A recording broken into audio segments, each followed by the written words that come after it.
What's happening, folks? Back with another reaction, back with some more Smashing Pumpkins, and we're returning to Adore, 1998. Thank you again to Sofia. And the next track is Once Upon a Time. So it's the beginning line of classical stories, those which are often in the realm of fantasy or at least reality plus.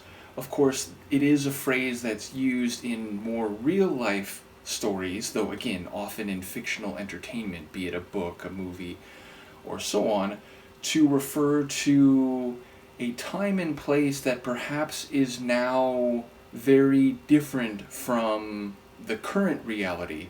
Once upon a time, you could go to sleep without locking your doors and so on. You'll hear phrases like that, especially by people who are of a generation that are older than perhaps the generation of the person or people being spoken to.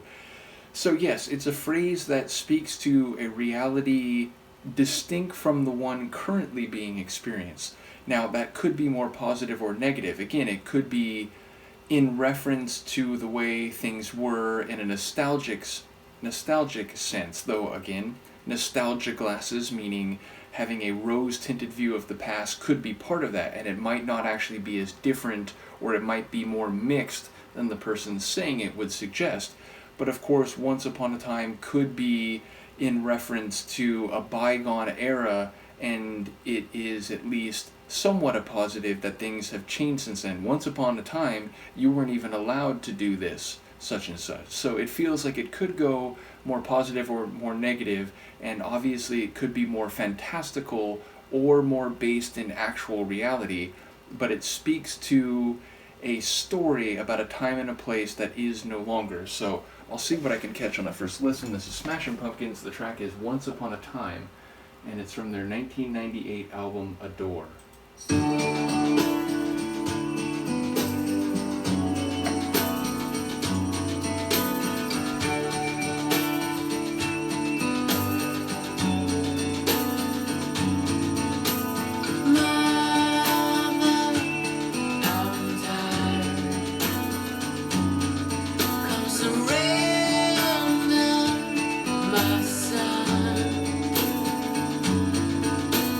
Time is ravished up my soul.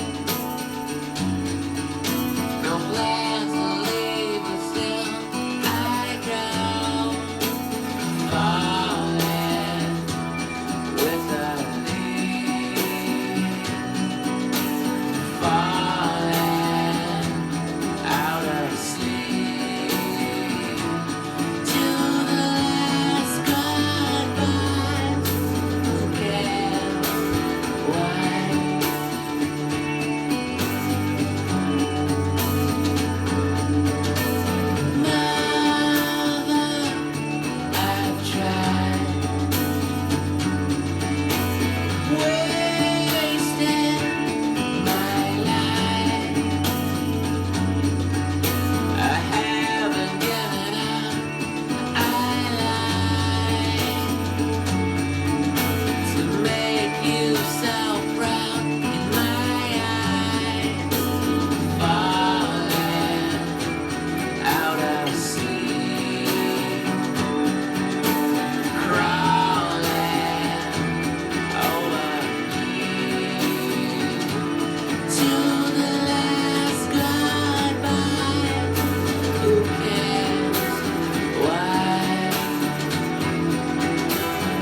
a very beautiful tune, and once again, shout out to Billy for his vocals, which, he's one of those vocalists that once you hear his voice a few times, you would never mistake it for anyone else.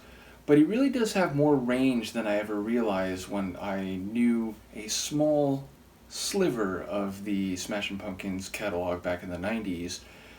And he can go very melodic, but also he can deliver some of the bigger lines in a way where you can feel this strain, which I think vocally suggests an emotional strain. And that feels relevant here in that it sounds like the end of the line for some sort of connection or even overt relationship. And it sounds like maybe there's a feeling like, he tried to hold on and he's thinking to an earlier time in his life, once upon a time, to a different time in his life.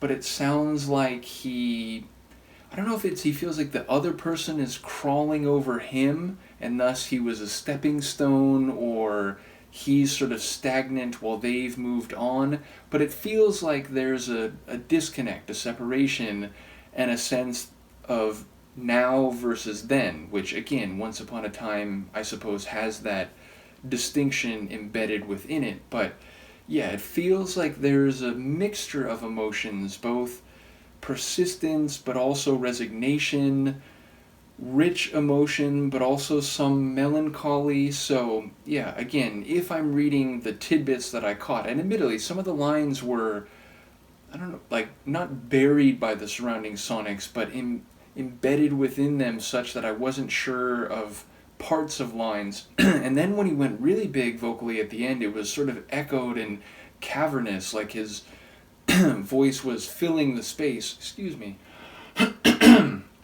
But definitely there was some lines here and there that I did not catch in full. So yeah, it sounds like he's defeated, but also looking back with some measure of nostalgia. So I can't quite get a read on the full contours of the track, but again, a really wonderful vocal performance from Billy. And the Sonics had this rich but almost over-rich, almost overexposed type of feel. So, it was a lush, a lush guitar-driven tune, but it felt like there was maybe something off with it. Not in a way that I mean that critically, but a way that was expressing maybe the emotional character of the tune, that if it was a bit more straight away with those rich sonics, it would feel like a love song or something. But here it feels like there's been a bit too much. It's like super saturated a little bit, and that might convey the feeling of, again, resignation or an understanding that it's not what it used to be. So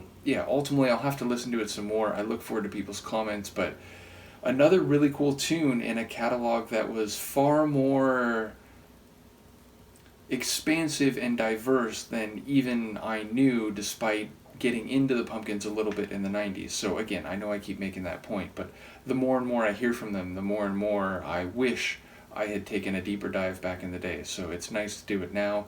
Let me know what you think of this one, and I'll see you soon. Peace.